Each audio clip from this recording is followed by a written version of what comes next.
Y ahora sí. Buenas noches, Lice. Buenas noches, compañeros.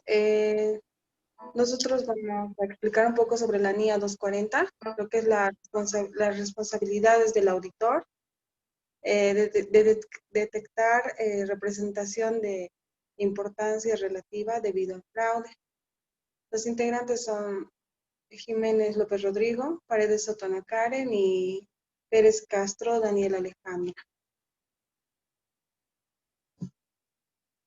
El alcance de esta NIA, bueno, el propósito de esta norma internacional de auditoría es establecer normas y proporcionar lineamientos sobre la responsabilidad del auditor de considerar el fraude en una auditoría de estados financieros y abundar en cómo deben aplicarse las normas, los lineamientos de la NIA 315, entendimiento de la entidad y en su entorno y la evaluación de los riesgos de representación errónea, de importancia relativa y de la NIA 330. Procedimiento del auditor en respuesta a los riesgos evaluados en relación con los riesgos de representación errónea de importancia relativa debida a fraude.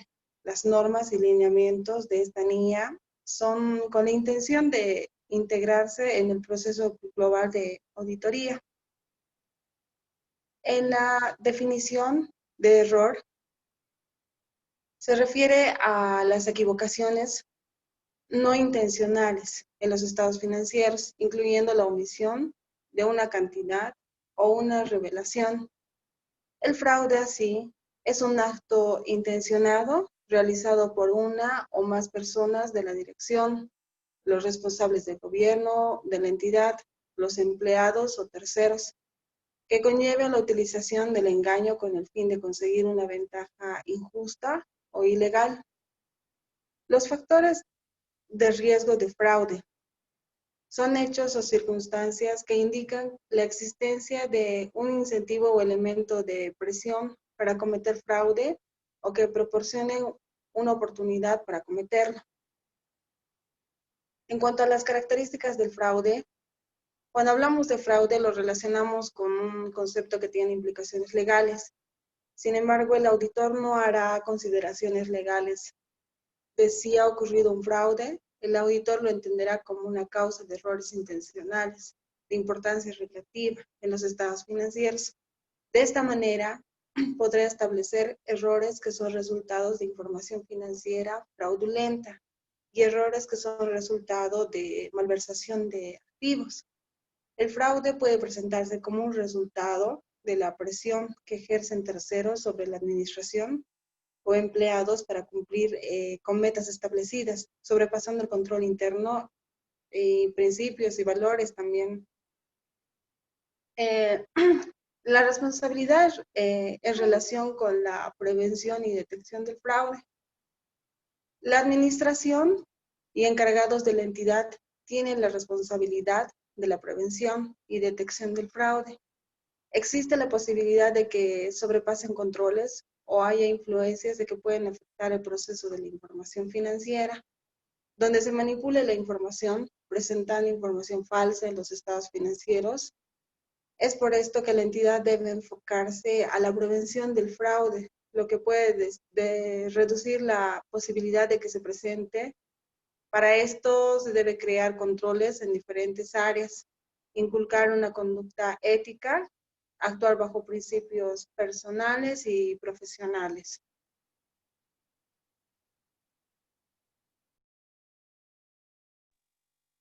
Daniela.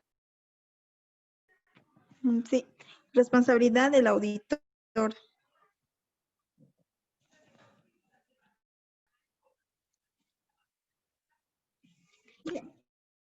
De acuerdo con las normas internacionales de auditoría, nos dice que el auditor debe obtener una seguridad razonable de que los estados financieros estén libres de representaciones erróneas de importancia relativa debido a algún fraude o algún error que se ha determinado.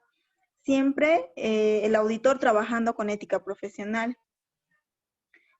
También Los objetivos que se tiene del auditor es identificar y valorar los riesgos de incorrección material de los estados financieros debido a algún fraude o algún error. Obtener evidencia de auditoría suficiente y adecuada respecto a los riesgos valorados, igual debido a algún fraude o alguna implementación de respuestas que no eran apropiadas. Otro objetivo sería responder adecuadamente al fraude y a los indicios de fraude identificado durante una realización de auditoría.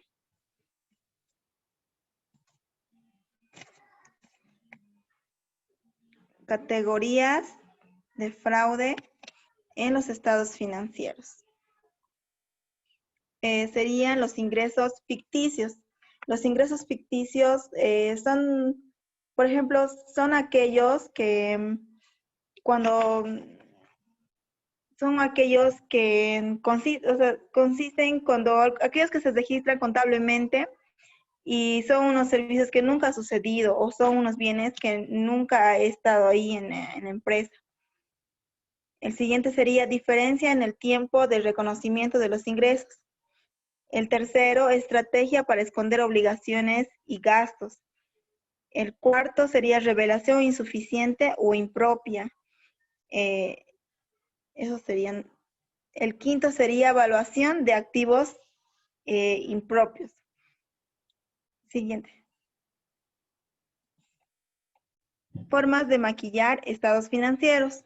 Hay dos formas, aparentar fortalezas financieras y aparentar debilidades financieras. Primero sería sobrevalorar los activos y los pasivos. En activos habría los ingresos y en pasivos los gastos. En lo mismo, en aparentar debilidad financiera, van a dos mismos casos, en pasivos y activos. Siguiente.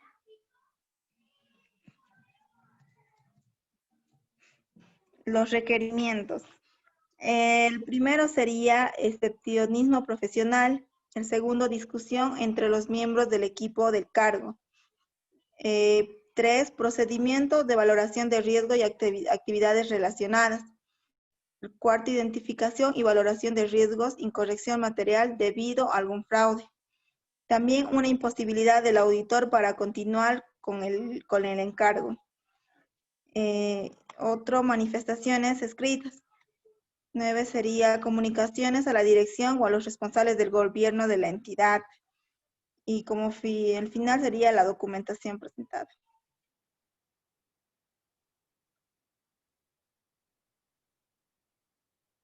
En la conclusión va a pasar Rodrigo.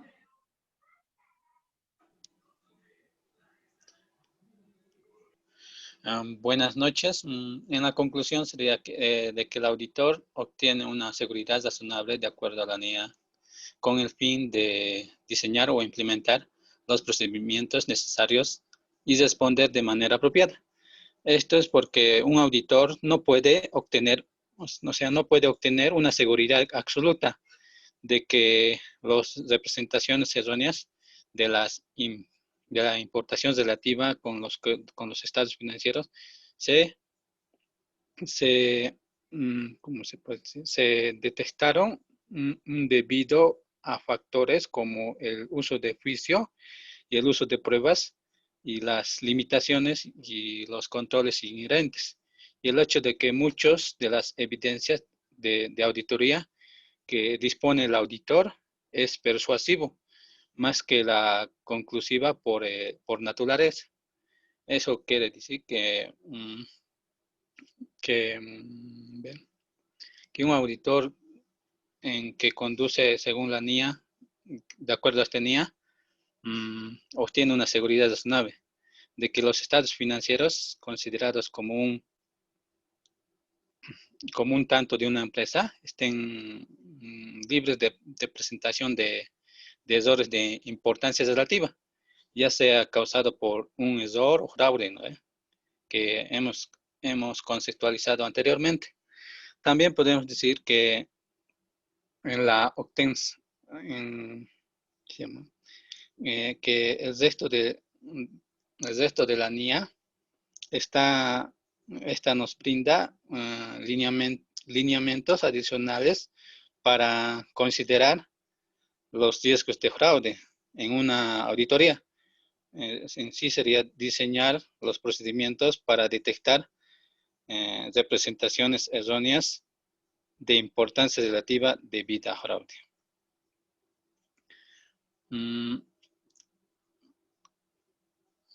Eso sería todo. No sé si podríamos aumentar o algo.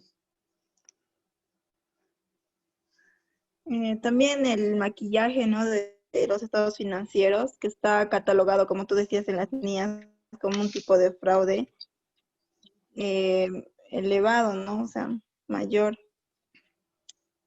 Y ya que no les he explicado muy bien sobre eso hace un momento. Sí, también, ¿qué se llama? Lo que estamos hablando, ¿no? de aparentar fortalezas financieras, ¿no ve?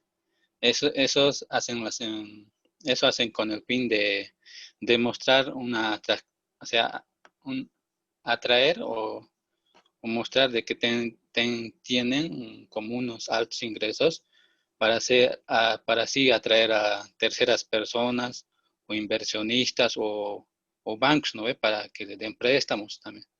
Y en aparentar debilidades financieras sería para le hacen con el fin de pagar menos impuestos, eso sería.